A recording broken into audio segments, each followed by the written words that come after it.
Joining me in studio, Major in the Reserve, Doron Spielman, IDF spokesperson for international media. Major Spielman, thank you very much for coming here in studio today. Before we dive further into the essence of this recent operation, the ongoing operation rather, we've been just talking to our correspondent in the city of Sderot. Any new directives to the citizens in those volatile areas and elsewhere due to this direct hit? Well, these people, as you mentioned, have been living under fire for many years. They mostly know the directives. The key here is that they need to stay tuned into the home front command. The situation is constantly changing.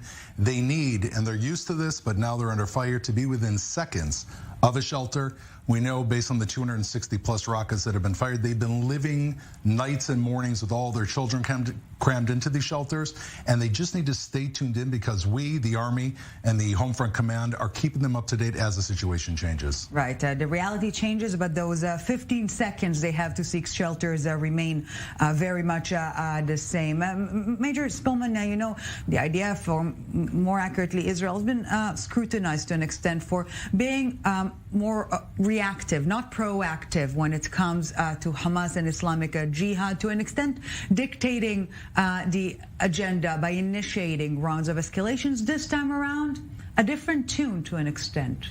Well, this time around, we had credible intelligence a week ago that showed that Israeli civilians on one of the main thoroughfares in southern Israel were going to be targeted by Islamic Jihad militants and terrorists. And so, of course, like any other government in the world, we did everything we could to prevent this. We received yesterday intelligence that a mobile terrorism unit was moving towards the border with anti-tank missiles. Now we have to imagine the scene here. Buses of children are on their way to school and camp. Mothers and fathers are on the way to work. An anti-tank missile is used to take out a tank. Had, God forbid, it hit a bus, a car, or a train, the casualties could be in the dozens. And so the IDF, always our mission has been to protect and secure our civilians. However, in this case, when there's a credible threat, we will always act on that threat.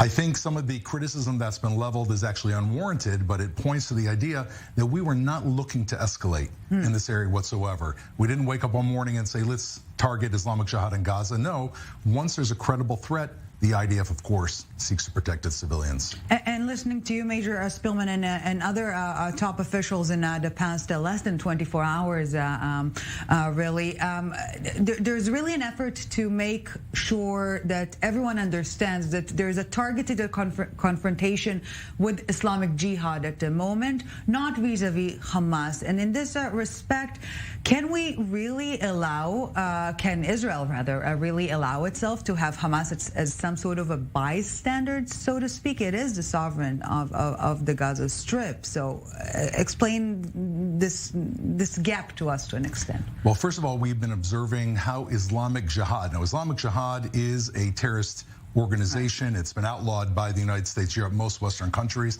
Its funding is coming in directly from Iran. We've seen as Islamic Jihad has grown over the past few months, and in fact years. They've been targeting civilians both in Judea and Samaria, throughout Israel, also in the Gaza Strip. They are a player in the Gaza Strip, and our goal is to provide safety and security for Israeli civilians.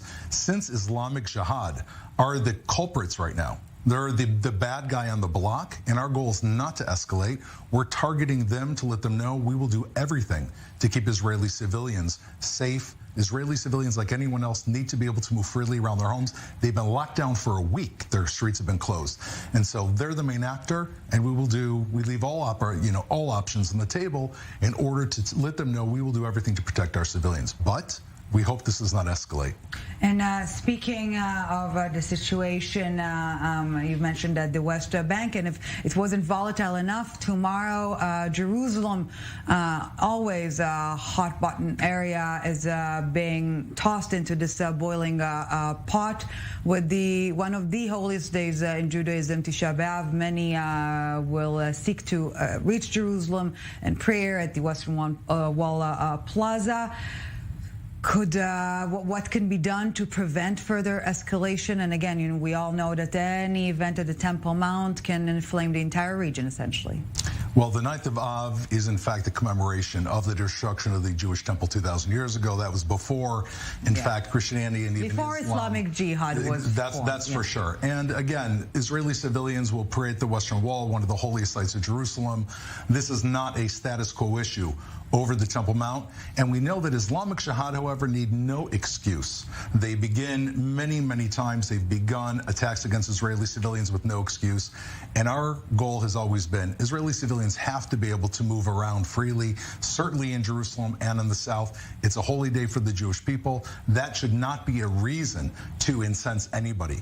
Islamic Jihad has a goal, and it's stated in their charter. Their goal is to kill Israeli civilians, and therefore we will do everything we can to protect Israeli civilians. But our hope, as it was after, in fact, we eliminated this terror cell, was to de-escalate the conflict and allow everybody to go back to their lives in southern Israel. We hope that's what will happen. And before we let you go, Major Spielman, is there a clear target bank, a clear goal at this moment in time where we could say the operation will be concluded? The IDF has struck numerous targets over the last 24 hours as a result of those 261 rockets, weapons depots, launching sites, that mobile terrorism group that was looking to kill Israeli civilians. These are untenable targets that are existing to target Israeli civilians. As soon as a mother and father can send their child to school and not have to worry that child has to run the sprint in those 15 seconds to reach a shelter, otherwise they could come under serious fire and serious harm.